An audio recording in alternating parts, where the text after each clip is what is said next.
নমস্কার বন্ধুরা, রিঙ্কু কিচেনে আপনাদেরকে স্বাগত জানাই। চলে এসেছি আজ আমি নতুন একটা রেসিপি নিয়ে। সিম্পল রেসিপি, ডিম পকোড়া। আমি ডিম পকোড়া বানাবো, তার জন্য আমি এখানে দুটো ডিম সিদ্ধ করে কেটে নিয়েছি, দেখতেই পাচ্ছেন আপনারা।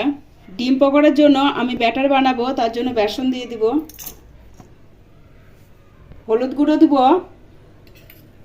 লঙ্কা গুঁড়ো দিব, জিরে গুঁড়ো দিব, স্বাদ অনুসারে লবণ দিব, ধনে গুঁড়ো দেব,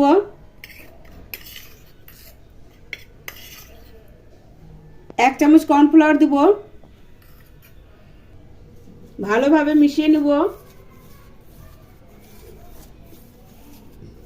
এবার আমি এর মধ্যে অল্প অল্প পরিমাণে জল দিয়ে একটা ব্যাটার তৈরি করে নেব।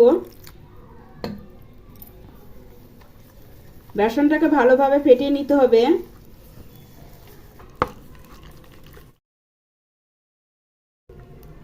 ব্যাটারটাকে ভালোভাবে ফেটিয়ে নিব যাতে গুটলি না থাকে। আমি ডিম পকোড়াগুলো বানিয়ে নিব। আগে থেকে তেল গরম করতে দিয়ে দিয়েছি, আমি এবার ডিমটা ছেড়ে দেব।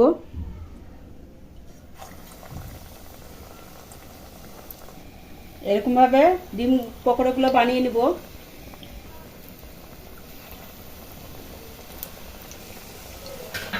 এবার আমি পাল্টিয়ে দিব।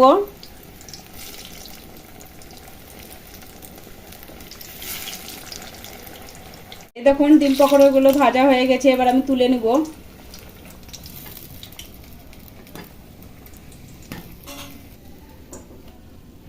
এই দেখুন আমার ডিম পকোড়াগুলো রেডি হয়ে গেছে। আমার ভিডিওটা ভালো লাগলে লাইক করবেন, আপনার বন্ধুদের মধ্যে শেয়ার করবেন, চ্যানেলটা সাবস্ক্রাইব করা না থাকলে সাবস্ক্রাইব করবেন।